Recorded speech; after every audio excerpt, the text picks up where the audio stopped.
আমার হায়াতের কসম, আমার ইমানের কসম, ওই আল্লাহর কসম করে বলছি যে আল্লাহর হাতে আমার জীবন।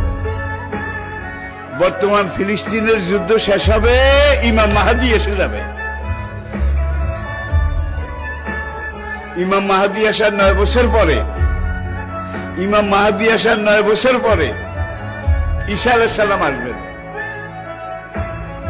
আর ইমাম মাহাদি আসার পরে 9 বছর, এটার মধ্যে দাজ্জাল তার আবির্ভাব ঘটবে।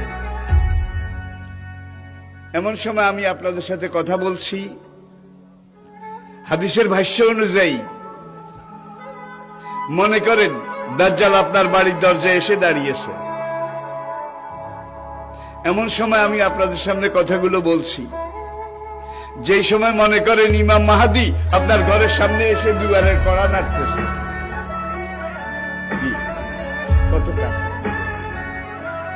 আল্লাহর নবী ইমাম মাহাদি সম্পর্কে, দাজ্জাল সম্পর্কে 70টা ভবিষ্যৎবাণী করেছেন। কয়টা?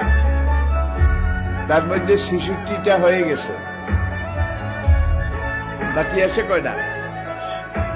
এই 4টার মধ্যে কিন্তু ইয়াজুজ মাজুজ বাইর হবে, সব খাইয়া ফেলাইবে। এবারে দাব্বাতুল আরদ কোরআনে আছে, দাব্বাতুল আরদ মক্কা এবং তায়েফের মাঝখানে জমিন ভেদ করে একটা জন্তু উঠবে।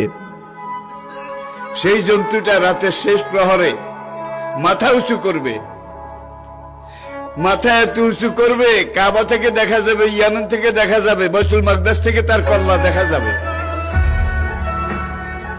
সে কল্লা উঁচু করে বলবে, হায় দুনিয়ার মানুষ, সে মুসলমান জাতি, দুর্ভাগ্য তোমাদের, আজকে রাতে আল্লাহ তওবার দরজা বন্ধ করে দিয়েছে। তওবার দরজা যদি বন্ধ করে দেয় আল্লাহ, তাহলে আপনি নিজেরা 100 বার জবাই করলে বোধহয় মাপ পাবেন। আর কোনো কিছু আছে রইছে? নাই।